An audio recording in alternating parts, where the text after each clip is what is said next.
Have you ever felt like no matter how much effort you put into your music marketing, it just seems like fans are not showing up? I mean, you're doing the work, you're posting the content, you're playing the gigs, you're doing everything all the experts are telling you to do, but it just seems like your music's still getting lost in the noise. Well, I would argue that it's most likely not your talent. I know a ton of musicians out there that are talented and unrecognized, and it's probably not even how hard you work, because I know a lot more musicians that work really, really hard to make this work in their music business. So, what is the issue? Well, the problem is a lot deeper than most realize. See, artists are unknowingly sending mixed or bad signals to their audience, which is leaving them confused, disconnected, and literally uninterested. So, what if there was a way to fix that? In fact, that's what I want to share with you in today's video. I want to share with you exactly how you can start to attract dream fans into your audience, and not just fans who follow you on social media. Notice I said dream fans. So those are people who are obsessed about whatever it is you got going on next, whether it's a new show, a new song, a tour opportunity, whatever. They want to know what you've got going on. So if this has been an issue in your music business, stick around, because this information could change it forever, okay? So the first thing that we need to understand is that the reason most people's fans are confused and not getting the right signals from us is because we have one: inconsistent branding. That is our first problem. So by inconsistent branding, I know a lot of people will be like, Dax, no, I've got a consistent brand. All my avatars on social media are the same, right? Or whatever that case, that kind of thing, right? That's not exactly what I'm talking about when I say inconsistent branding. Because branding is more than just the logos and that kind of stuff, the avatars on social media.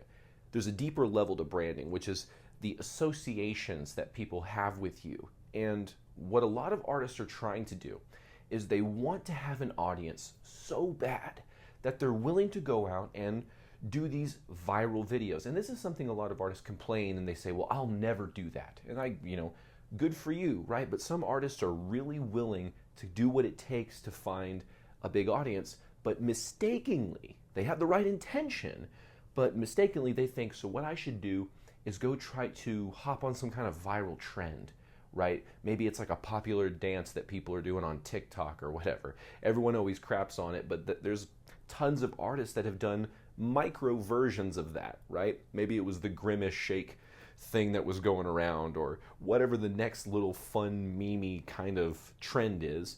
People try to hop onto it. And here's the danger in doing that.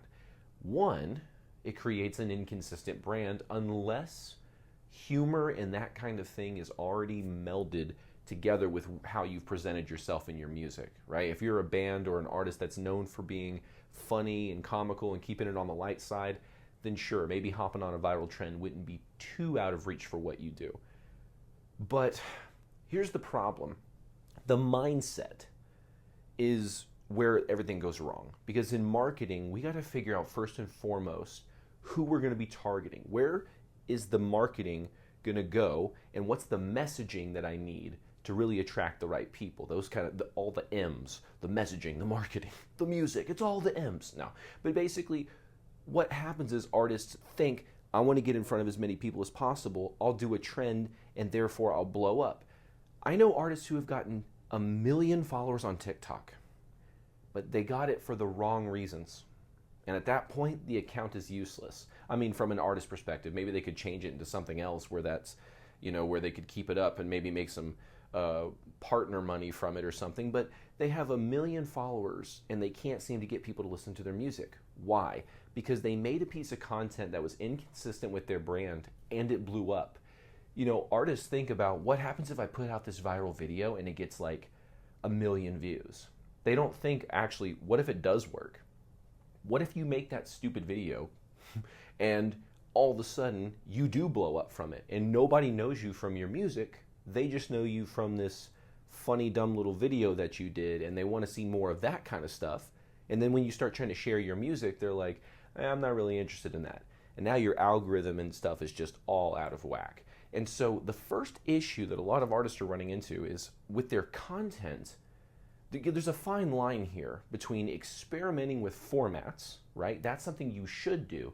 Take your brand and how you present yourself and test the way in which it's presented, right? So you have a certain brand of, maybe let's say you're being motivational. right? You're kind of an inspirational, enlightening. That's your motto and your brand and the energy you want to bring, so that people like listen to your songs and like, wow, I feel like I learned something cool about myself. Whatever. What you can do is different formats. Maybe you do a format where it's a performance video and it's you in front of the microphone just being kind of serious about the messaging of the song, and you're just singing a section of that song that really hits home meaning-wise with the lyrics, and maybe you have a caption that's emphasizing, have you ever felt like this? Well, this song was for you. And then you go into it, right? So you're maintaining your brand of like motivational, but you're doing a performance video. Then you could do a meme. Now you may think, how am I going to take that and keep my brand consistent and do a meme type post? Well, what you could do is find an inspirational meme, right? Find those things that people in the personal development motivational realm are sharing as memes, and then try to figure out how you can adapt your music to that, right? So maybe your music has that motivational thing, so you want to put the B-roll footages, or the B-roll footage of, what is it, David Goggins and Jocko Willink and all that kind of stuff, or Tony Robbins, the big motivational stuff, trying to get people hyped up, and those images of people climbing mountains and all that kind of stuff, right? So that's a meme style content, right? Meme is sort of a big umbrella term. So that's a meme style content where the brand is still consistent, okay? So we're not stepping out of the brand. We're staying within the brand, but we're experimenting with the format, okay? So that's kind of what I recommend, because I don't want people to think, oh, I have to find one format type and then just stick with that forever. I would say test your format until you really know what resonates with your audience. Then sure, lean into that. But most artists lean into something before they've done enough testing. Like Brendan Kane in his video talks that there's literally like 1,000 or 500, I can't remember which one it was, 500 or 1,000 different formats that you can do on YouTube or on social media. So I'm not saying you have to do all of them, but you have enough at your disposal that you should be testing a lot more than you probably think, right? So you're testing formats. Let's keep going. Let's say you're doing a live performance video. So it's kind of like a performance video, except instead of you performing in front of your phone, you're performing in front of an audience, and it's just being captured on video, right? You could do, same kind of thing, a moment in the set where you were like, if anybody out there's ever felt like this, and you've wanted something to just release that energy, this song is for you. Boom, going into the song. You're tying in the brand, changing the format. I hope you guys are kind of getting the idea here. So you switch it all around and figure out, how does it fit into my niche? How does my content fit for my audience to be the most receptive to it? But I'm keeping the brand consistent. I'm not like trying one format and then doing the grimace shake video, and then trying another format and then doing another viral trend or something. That's not going to be something where the people seeing your content are going to be like, what's going on? What is this channel, right? What is this profile all about? But if you're keeping the branding consistent, just changing the way that you present it, think it like in advertising. We think of, okay, here's something I want to sell, I want to communicate, but what's the angle of approach, right? So you have the same idea, the music, your brand, you're just trying to figure out what angle to approach it from that's going to best resonate with your audience, okay? So that's the first point. Get your brand into a consistent level where you're presenting the same type of imagery, the same type of vibe, motivation, attitude, but you're not just trying to do stuff to get vanity metrics like views, right? Or comments, like rage baiting people into that kind of stuff. You're actually focusing on the content that is going to resonate with them, but like I said, you have to test. It's a big thing with content, is testing and testing and testing. But let's go to the next step, right? Let's say you've been testing the content now, and you're starting to get people into your world. They know about you, right? You're getting that following going, and they're clicking on your website, but they're not signing up for your email list, or they're not buying your merchandise, and they're not doing these things. Why is that? Well, most of the time, the issue is simple. Websites are outdated, okay? But let me be specific here. Most websites act like brochures, okay?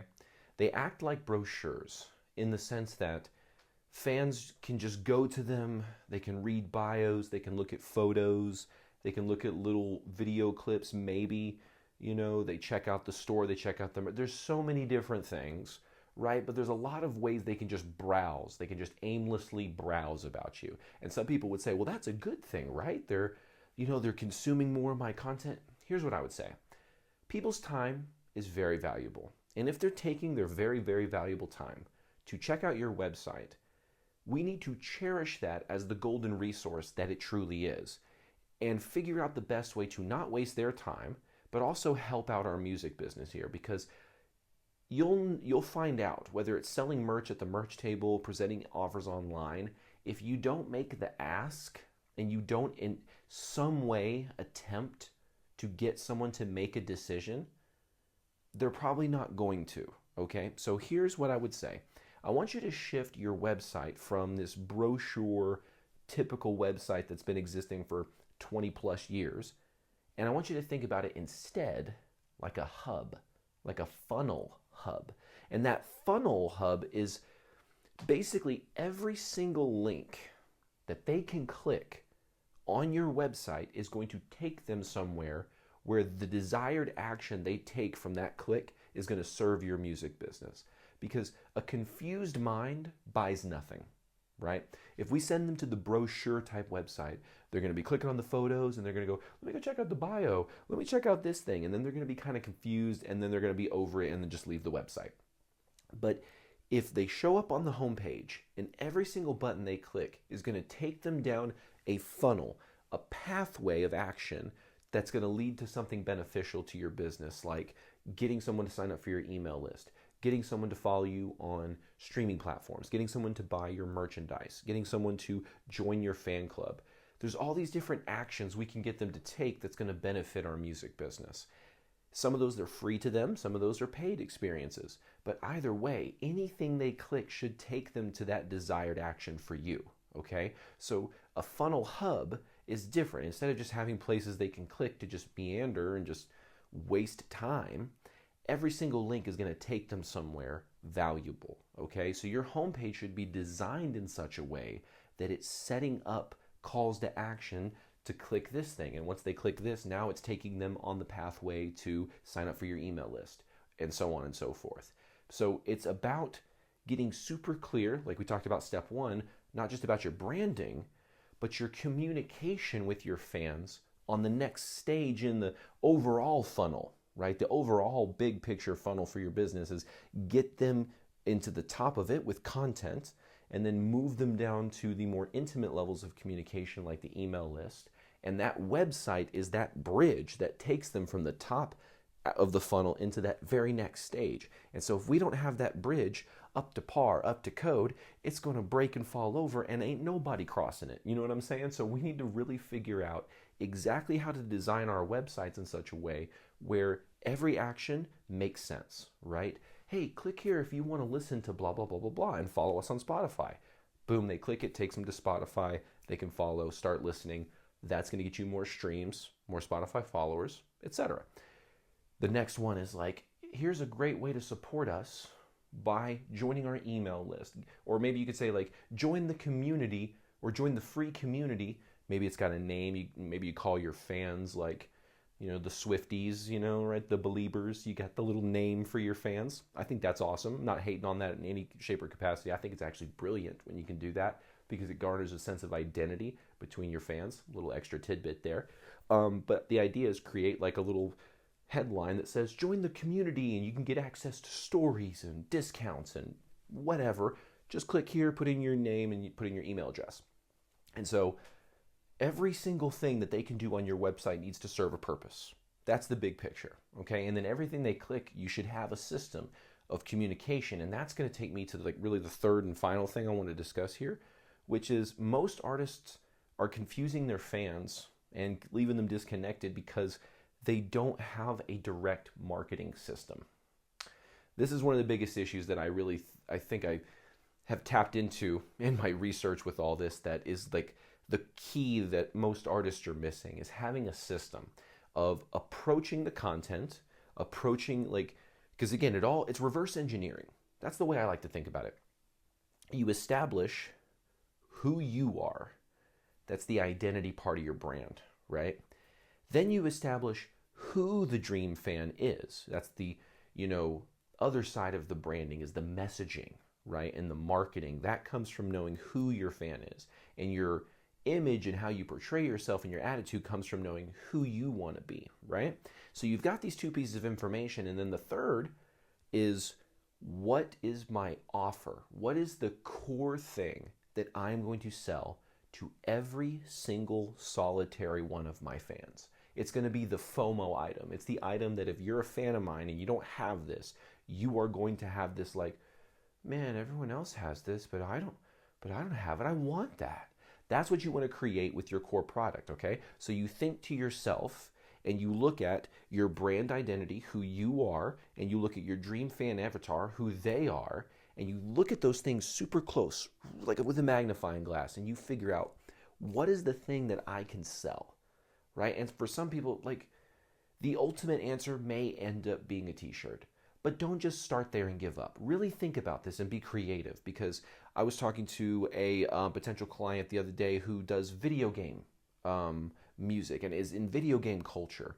And the whole idea is like, okay, how can I create something that serves that audience that I know I'm a part of and want to attract? So like, they're gamers. What if it was something like a pillow for their gaming chair? What if it was some kind of mouse pad for their mouse or their keyboard? What if it was some kind of keyboard cover that you put, these silicone covers that you put over your keyboard? Like, if you're a gamer, you want to be thinking of the things that gamers use, and what is an item that you can create that will serve all of the gamers, right? And conversely, maybe you're in the country niche, right, or the genre, and then some kind of niche in country. What are some things that people who listen to country are going to want to do? Give them some accessories for their truck or their horse. No, I'm just kidding. Give them accessories for their beer. You know how many koozies I've sold in the rock and metal sphere? Why? Because rock and metal people like to party. And so giving them a koozie is a tool to help them party longer without their hands getting cold. You know what I'm saying? So you want to think about things that serve utility to that dream audience, but also you're not just thinking about them, you're thinking about you too. What are the skills that you have? What are the things that you can create that serve value to them? So be thinking about these things. So now that when you figure out what is my core offer, my bread and butter offer that I'm going to sell to every single one of my fans, we're now going to reverse engineer everything. We're going to make sure that every step of communication, from content all the way to asking them to purchase something, there is a step-by-step kind of slippery slope we want them to be sliding down. And what we do there is we focus on the content, and the content has deliberate messaging that's going to set them up later to want to join our email list or join our community. And then we're going to use things in the email list to build that same rapport and more connection, so that when we ultimately ask them to buy our core product offer, there's been so much setup up into this moment that you've actually minimized sales resistance, especially in the email list. That's where I think a good chunk of rapport can be built. To me, you can get rapport built through social media. It's not impossible, but it is a surface level rapport. They don't know the real you. They just kind of know the persona that's on social media. But if you go in the email list and you start telling more of these intimate stories, one, there's a reason for them to go from social media to email. People are like, why don't I just post that on social media? I'm like, you can, but that's typically stuff for warm content. You think about it like there's cold, warm, and hot prospects in business. Cold is someone who doesn't know anything about you, doesn't know anything, right? A hot prospect is someone who's like ready to buy it right now. They just need you to ask. And so the content is for the cold audience. And then the stories that you communicate in the email list are for the warm audience. And then once you've got the warm audience warm enough, they start to become hot. And that is when we make the ask, hey, would you like to buy this special thing that I've got just for my fans? You can only get access to it here. It's not available on my website, or it is available on my website, but it's more expensive and you don't get all these extra goodies. You see, now you create an offer that is seriously a one-time exclusive offer. They cannot get it anywhere other than that email sequence that you've been sending out or the way that you present the offer. But it's something that's like, oh, yeah, I really want that. If it's the gaming example, it's like, well, I want that for my gaming chair, or I want that for my headset, or I want that for whatever. If you're a stoner that's like, hey, I want that grinder, I want that tray table. If you're a country person, I want that koozie, I want that, wheel cover. I don't know. Is that only chicks that do that? I don't know. I'm not in the country niche, obviously. But you can see how even I, as someone who's not really in the niche, can start thinking of ideas for the niche, because it's a general principle that applies to all genres and all subgenres and niches within genres. You just got to figure out who your dream fan is and who you are in a product that can resonate with both of those things, and then have a system. And the big thing is, I know a lot of people say, Dax, I don't have a system. So what do I do? You have two options when it comes to systems, okay? You can either build it, which is when you've got like way more time than money. Let's say you've got a whole bunch of time, but not a whole lot of money. Take that extra time, build the system, right? Go through it many times, create a repeatable process that you could hand off to anybody. Doesn't matter if it's like the most intelligent person in the world or not. They could do this system because you have it listed out as repeatable steps, okay? That's going to take a lot of time, but you've got the time, right? Now, if you're in the inverse position, you don't want to spend all the time, because time is valuable. You don't want to spend all the time. Then instead of building it, you got to buy it, right? That's what I would do whenever I was coming up in the business, is I would figure out, okay, I'm trying to improve this system. So what am I going to do? I'm going to find someone who's doing the system better than me, and I'm going to pay to take them to lunch. I'm going to pay for their coaching. I'm going to pay for their course. I'm going to pay for something so that I can learn their system. And then I would learn their system, and I would figure out how it works in my business, and then I would optimize as I did it for my business, because sometimes my mentors were not just music specific, it was business generally speaking. So it applies to every business. And so I would figure out how that applies here. Like, oh, it works here, and you do this, this, and this, and it works. Oh my gosh. It's all about having a system. So if you can't build it, buy it, okay? Those are the two ways that you can get a system into your business. But either way, you're going to have to do the work. And I think we all understood, like I said at the beginning, it's not that most of you are not working hard at your music business. Maybe some of you know you could be working harder, but a lot of you I know are working really hard at your music business, and you're talented. Gosh, I meet so many artists every day that are super talented. But if you have a system that you can rely on, that will communicate your brand properly, don't leave anybody with some mixed signals and being confused and everything, then you can actually start to communicate properly, get people into the email list, start selling, go through this system, right? So it's going to be worth building it or buying it depending on what situation you're in, because you need this repeatable process. That's how any business is built. I think I heard one, I think it was Joe Polish. He said that really what most people misunderstand is that they are in the arithmetic business. And I think he got that from Gary Halbert. But most people think that they're in the music business, the this business, the that business. They're really in the arithmetic business. And systems are all about arithmetic and figuring out, okay, for every, for example, once you get your email marketing system built out, you start getting metrics that are repeatable. You start saying, okay, whenever you do X, Y, and Z, for every 100 people that come into the email list, we make $100. Right? So that means it's $1 a person that comes into the email list. You can figure out these things, and then you can oh, what if we want to make more money? Well, how do we get it to where for every 100 people that come into the email list, we make $200? What do we, and get that stuff to increase, and then you know whether you just need to pump up the volume or pump up the conversions, right? But either way, you've got a system, okay? So I hope this video today has given you a lot of value. Like I said, make sure that you get a system, either build it or buy it. Now, if you did get a lot of value from this video, one thing I'll ask is make sure to hit the subscribe button, hit the like button, notification bell, so you know when new content like this is going to be coming out. And if you would like some one-on-one help building this system inside of your music business, we do have a link in the description that you can click to apply for a coaching call to figure out exactly how to implement this in your business. So if that's interesting to you, make sure to click the link in the description. If not, no worries. I will see you on another video inside of Musicians Ignite. Take care.